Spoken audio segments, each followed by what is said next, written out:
iding phat che sangaya kabzi kahi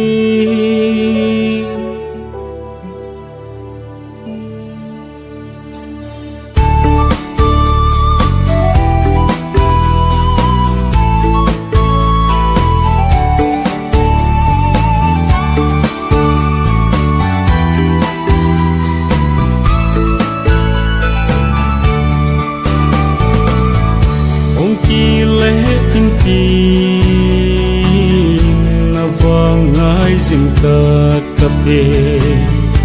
illa golotun vang enzong mil mai tanye ache sangai ta punge ka thot cinta hoi ba hang ki ya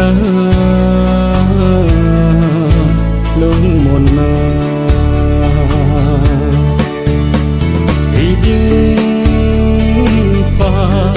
che sangaya kabzi kahi idingan lu ingaya kakazi hang kap tepunge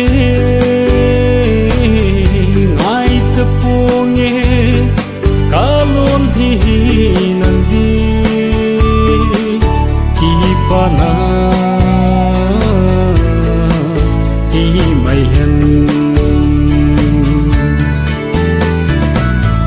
koi ham ka banzar sango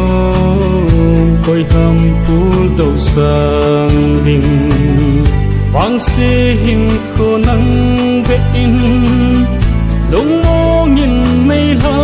tang ta ki panan ka hin ko hin le tan te ti bang long kang se ngo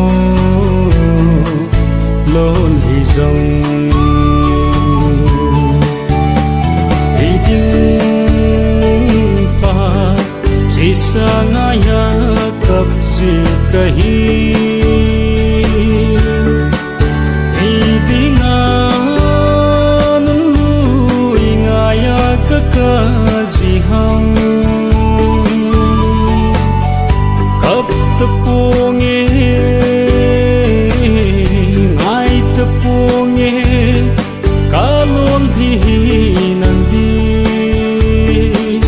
kipana himayan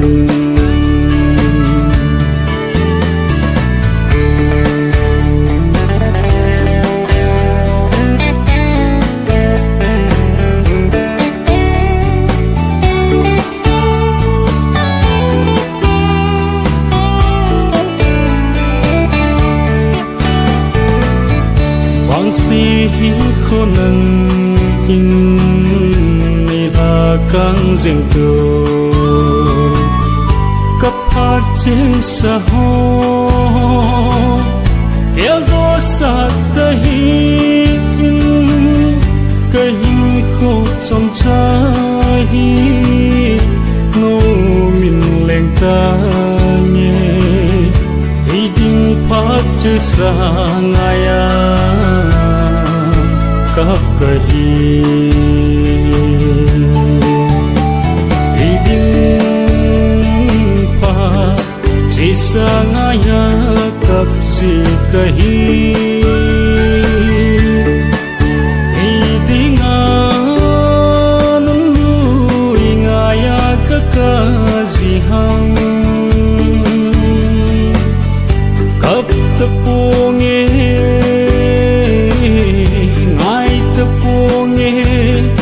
kalon hinandi kipana